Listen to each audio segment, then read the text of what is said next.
Hello students, তোমাদের সকলকে স্বাগত। আজকে তোমাদের প্রথম পর্যায়ক্রমিক মূল্যায়ন 2026-এর ক্লাস 9-এর রায় ও মার্টিন প্রশ্নবিচিত্রার জীবন বিজ্ঞানের মডেল সেট 3 করে দেখাবো।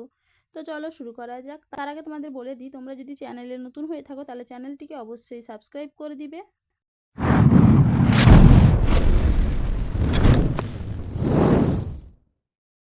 প্রথমে দেখে নিই বিভাগ ক। সঠিক উত্তরটি নির্বাচন করো। স্টোমোকল্ট, গলবিলীয়, ফুলকা ছিদ্র, প্রোবোসিস এই বৈশিষ্ট্যগুলি কোন পর্বে দেখা যায়? উত্তর হবে কি অপশন সি, হেমিকর্ডাটা। পরের প্রশ্ন কি আছে? পক্ষী সম্পর্কিত বিজ্ঞান হলো অপশন এ, অর্নিথোলজি। পরের প্রশ্ন কি আছে? কোষ পর্দায় সব থেকে বেশি পরিমাণে উপস্থিত লিপিড হলো অপশন এ, ফসফোলিপিড। পরের প্রশ্ন কি আছে? মায়োসাইট কোষ দেখা যায় অপশন ডি, পেশিকলায়।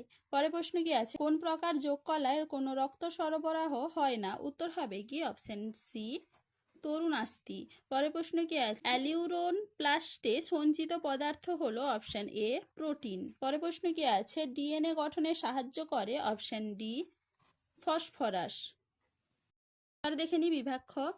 একটি বাক্যে উত্তর দাও। দুটি ট্রান্সজেনিক জীবের উদাহরণ দাও। উত্তর হবে কি বিট তুলা ও ট্রান্সজেনিক ইঁদুর। পরের প্রশ্ন কি আছে? শৈবাল ও ছত্রাকের কোষ প্রাচীরের গঠন সংক্রান্ত একটি পার্থক্য উল্লেখ করো। শৈবালের কোষ প্রাচীর সেলুলোজ দ্বারা গঠিত এবং ছত্রাকের কোষ প্রাচীর কাইটিন দ্বারা গঠিত। পরের প্রশ্ন কি আছে? ফাইলোকুইননের অভাবজনিত লক্ষণগুলি লেখো। উত্তর হবে কি ফাইলোকুইননের অভাবজনিত লক্ষণ। উত্তরটা তোমরা এখান থেকে এইটুকু লিখবে। ক্ষতস্থানে রক্ত সহজে জমাট বাঁধে না, রক্তাল্পতা দেখা যায়। তারপরে প্রশ্ন কি আছে?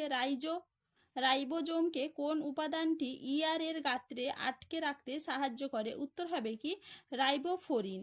চলো এবার দেখে নি 3-এর দাগে। শূন্যস্থান পূরণ করো। তেল, ট্যানিন, ধাতব কেলাস প্রভৃতি সঞ্চয়কারী প্যারেনকাইমা কলা ড্যাশ নামে পরিচিত? উত্তর হবে কি ইডিওব্লাস্ট। পরের প্রশ্ন কি আছে? গণ, প্রজাতি ও উপপ্রজাতির নাম একই হলে তাকে ড্যাশ বলে? উত্তর হবে কি টোটোনিম। পরের প্রশ্ন কি আছে? নিউরন ও নিউরোগ্লিয়া সহযোগে ড্যাশ গঠিত হয়? উত্তর হবে কি স্নায়ুকলা। এবার দেখিনি 4-এর দাগে। সত্য বা মিথ্যা যাচাই করো। জাইলেম কলা মৃত কলা নামে পরিচিত? এটা হবে সত্য।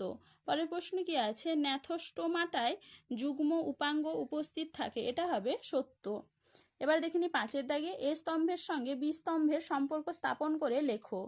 নিউম্যাটিক অস্থি, এটা হবে অ্যানিলিডা। মেটামেরিক খণ্ড, এটা হবে পক্ষী।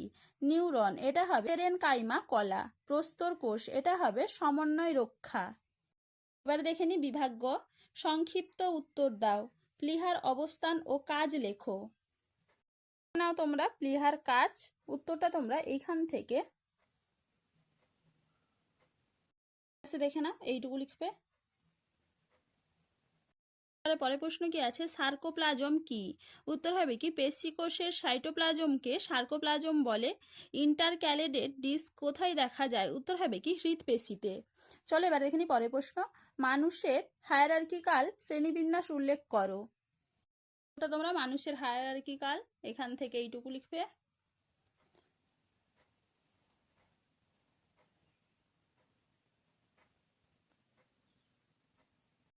চলো এবারে পরের প্রশ্ন দেখে নি। একটি করে প্রাথমিক ও গৌণ ভাজক কলার নাম লিখে তাদের একটি করে কাজ উল্লেখ করো।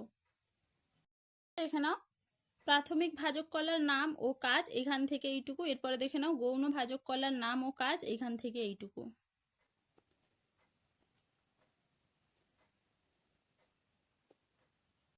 চলো এবার পরের প্রশ্ন দেখে নি। দুটি সেমি অটোনোমাস কোষ অঙ্গাণুর নাম লেখো। উত্তর হবে কি মাইটোকন্ড্রিয়া ও প্লাস্টিড। পরের প্রশ্ন কি আছে? মহাকাশ বিজ্ঞানে ক্লোরেল্লার ভূমিকা লেখো। উত্তরটা তোমরা মহাকাশ গবেষণায় ক্লোরেল্লার ভূমিকা এখান থেকে এইটুকু।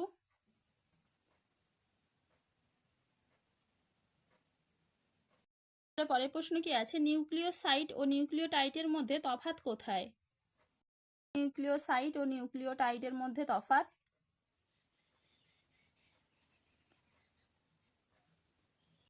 এবার পরের প্রশ্ন দেখে নি। তারা মাছ ও স্পঞ্জ কোন পর্বের অন্তর্গত? এই পর্বগুলির একটি করে বৈশিষ্ট্য লেখো। দেখে নাও স্পঞ্জ। স্পঞ্জ হলো পরিফেরা পর্বের অন্তর্গত। এর বৈশিষ্ট্যগুলো দেখে নাও।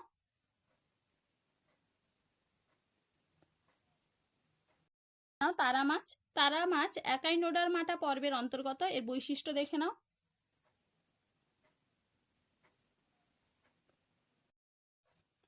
চলো আজকে এইটুকুই, দেখা হচ্ছে পরের ভিডিওতে। ভিডিওটি ভালো লাগলে লাইক করে দিবে এবং চ্যানেলটিকে অবশ্যই সাবস্ক্রাইব করে দিবে।